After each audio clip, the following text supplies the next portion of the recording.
Assalamualaikum warahmatullahi wabarakatuh. Perkenalkan, nama saya Syarif Dayatullah. Saya dari Prodi Pendidikan Teknik Mesin, Fakultas Teknik, Universitas Negeri Semarang. NIM saya 5201 421081. Nah, di sini saya akan menjawab pertanyaan dari dosen pengampu di mata kuliah saya, yaitu Bapak Dr. Zaim El Mubarok MAG, selaku dosen di mata kuliah Pendidikan Agama Islam. Nah, ini saya akan menjawab sebuah pertanyaan untuk melengkapi tugas atau lebih tepatnya UTS, ujian tengah semester. Nah, untuk berikutnya bisa saya mulai. Nah, untuk poin nomor pertama, tadi di soal dijelaskan ada sebuah video. Nah, ini untuk jawaban saya bisa menjelaskan pelajaran terpenting yang bisa saya ambil dari sebuah video tersebut.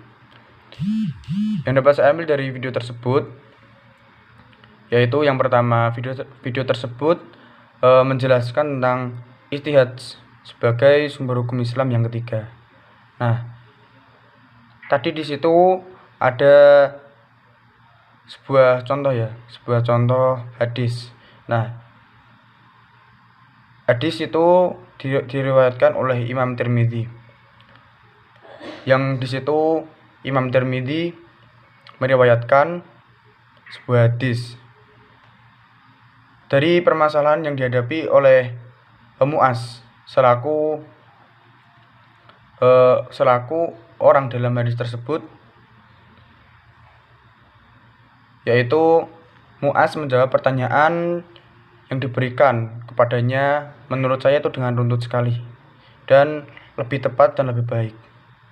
Karena semisal kita mendapat suatu permasalahan di dalam agama, lebih tepatnya yang harus kita lakukan pertama kali yaitu kita harus mencarinya di dalam Al-Quran. Kemudian kita harus mencarinya dalam As-Sunnah, dan yang terakhir kita harus mencari yang harus kita lakukan yaitu dengan ijtihad. Nah, secara bahasa ijtihad dapat kita artikan sebagai yaitu berusaha dengan sungguh-sungguh. Jadi kita harus jika kita ingin ijtihad itu istilahnya itu kita berusaha dengan sungguh-sungguh untuk memecahkan suatu masalah yang kita hadapi. Kalau menurut saya seperti itu. Dan untuk ijtihad sendiri itu tidak semua orang itu boleh melakukan. Karena orang yang berijtihad itu harus mempunyai akal, maksudnya ya intinya tentang balik, terus tahu hukum, kemudian bahasanya itu juga bagus. Nah, orang yang bisa melakukan ijtihad ini disebut dengan mujtahid. Nah, itu penjelasan atau pelajaran terpenting yang saya ambil dari video tersebut. Kemudian kita beralih ke poin nomor 2. Nah, soal di poin nomor 2 yaitu hasil ijtihad di era milenial seperti sekarang ini. Nah, saya mencari sebuah ijtihad di era milenial dan kemudian saya menemukan sebuah ijtihad yang ijtihad tersebut dilakukan oleh para ulama Indonesia atau sering kita sebut dengan MUI. Tentang ijtihad tersebut membahas tentang sholat Jumat dan sholat jamaah. Nah, ijtihad ini dilakukan di era milenial karena menurut saya itu cocok dengan keadaan sekarang yang sedang kita hadapi, yaitu di era pandemi. Nah, ijtihad tersebut bertujuan untuk mencegah penularan COVID-19. Dalam fatwa tersebut, MUI itu menetapkan hukum terkait sholat Jumat dengan model shaf selama masa pandemi COVID-19. Jadi nanti MUI itu menerapkan ketika kita sholat Jumat ataupun sholat jamaah itu sebagai antisipasi untuk penularan COVID-19, kita nanti sholatnya bisa lebih meregangkan saf, itu lebih agak lebar sedikit begitu. Karena apa? Ya dilihat dari situasi dan kondisi juga di masa pandemi ini, untuk mencegah penularan COVID intinya. Ya intinya kita tetap beribadah kepada Allah, dan juga kita tetap menjaga kesehatan kita agar kedepannya kita juga bisa beribadah kepada Allah selalu terus maksudnya gitu. Kemudian ada juga istihad dari MUI tentang penggunaan masker saat sholat. Nah pada dasarnya itu dalam kondisi normal ya, dalam kondisi normal ketika kita sholat menggunakan masker itu hukumnya makruh. Nah karena ini di situasi pandemik, maka hukum memakai masker saat sholat itu hukumnya mubah atau boleh begitu. Kemudian kita beralih ke poin nomor 3. Nah ini dari poin nomor 3 itu disuruh menjelaskan tentang apakah nafsu yang harus itu maksudnya dalam pandangan Al-Quran, nafsu diciptakan Allah dalam keadaan sempurna untuk berfungsi menampung serta mendorong manusia untuk berbuat kebaikan dan keburukan. Oleh sebab itu, sisi dalam manusia ini harus mendapatkan perhatian yang lebih besar dibanding sisi fisiknya. Hal ini sebagaimana firman Allah dalam surat Asy-Syams ayat 7-8 yang berbunyi, demi nafs serta penyempurnaan ciptaan, Allah mengilhamkan kepadanya kefasikan dan ketakwaan. Quran surat 91 ayat 7-8. Nah, menurut saya, apakah nafsu harus diberikan? Menurut saya, apakah nafsu itu harus dibesarkan atau dikecilkan perannya ataupun sebaliknya? Menurut saya dalam firman Allah tersebut di surah Asy-Syams, saya berpendapat bahwa menurut saya nafsu itu harus seimbang dengan akal kita, karena dijelaskan juga nafsu diciptakan Allah dalam keadaan sempurna ya. Diciptakan Allah dalam keadaan sempurna yang berfungsi mendorong manusia untuk berbuat kebaikan ataupun keburukan.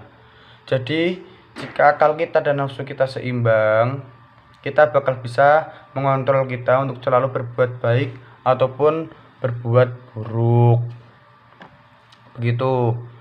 Jadi itu nanti kita sesuaikan dengan kondisi dan situasi kita begitu. Kemudian untuk poin nomor 4, di poin nomor 4 ini dijelaskan surat Al-Zariyat ayat 56-58 yang berbunyi, dan aku tidak menciptakan jin dan manusia melainkan supaya mereka menyembahku. Aku tidak menghendaki rezeki sedikit pun dari mereka, dan aku tidak menghendaki supaya mereka memberi aku makan. Sesungguhnya Allah, dialah maha pemberi rezeki yang mempunyai kekuatan lagi yang sangat kokoh. Quran surat 51 ayat 56-58. Nah ini ada pertanyaannya, mengapa Allah mewajibkan kita beribadah padahal dia tidak membutuhkan ibadah itu? Lalu apa fungsi ibadah bagi kehidupan manusia? Menurut saya, mengapa Allah mewajibkan kita beribadah padahal dia tidak membutuhkan itu? Lalu apa fungsi ibadah bagi kehidupan manusia? Nah ini sebuah pertanyaan yang disanitasi dari surat Az-Zariyat ayat 56-58 tersebut tentang tujuan Allah menciptakan manusia. Allah itu menciptakan manusia dengan baik, dengan banyak kelebihan.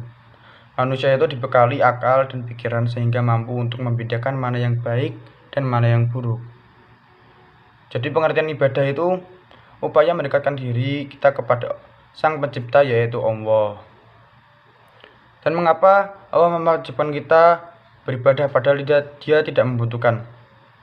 Nah, dari pengertian ibadah sendiri, kita mendekatkan diri kepada Allah. Jika kita ingin dekat kepada Allah, maka kita harus beribadah. Nah, jadi ya contoh ibadah yaitu sholat, zakat, berpuasa, haji, begitu. Jika kita tidak beribadah, tentunya nanti Allah juga akan jauh dari kita. Mungkin doa kita akan lama dikabulkan oleh Allah, gitu. Jadi ibadah itu juga penting. Kan juga Allah itu kan tidak begini ya. Allah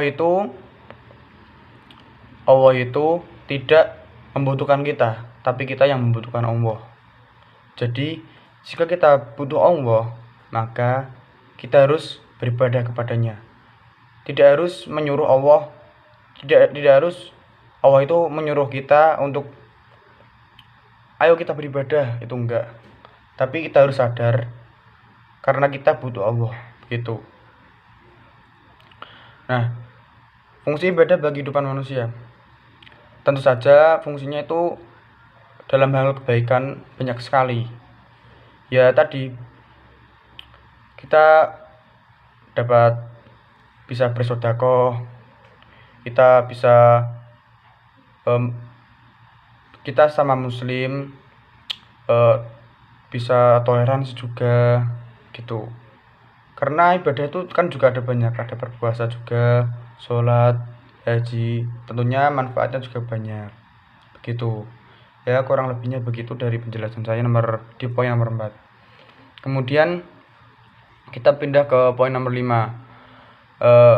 Di poin nomor 5 ini apa definisi agama Islam? Nah, definisi agama Islam dalam bahasa Arab merupakan masdar dari kata aslama yaslimu islaman yang artinya taat, tunduk, dan patuh, berserah diri kepada Allah. Jadi makna Islam adalah menundukkan diri kita kepada Allah dan taat kepadanya dengan mentauhidkan, memurnikan amalan hanya untuknya, menaati perintahnya dan meninggalkan larangannya. Dan disebutkan juga dalam hadis Jibril yang saat itu malaikat Jibril bertanya kepada Nabi Muhammad SAW tentang Islam. Kemudian Nabi Muhammad menjawab, Islam adalah asyhadu an la ilaha illallah wa asyhadu anna Muhammadar Rasulullah. Engkau bersyahadat bahwasanya tiada sembahan yang berhak disembah selain Allah dan Muhammad adalah utusan Allah.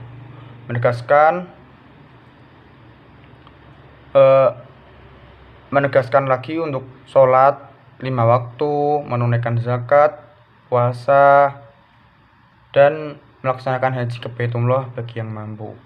Hadis riwayat Muslim.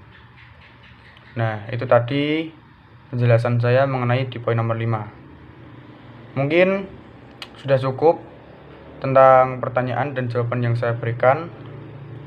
Untuk selebihnya saya mohon maaf, dan jika pun ada banyak kekurangan dari penjelasan yang saya berikan ataupun dari segi ucapan saya mohon maaf. Wabillahi taufiq wal hidayah. Wassalamualaikum warahmatullahi wabarakatuh.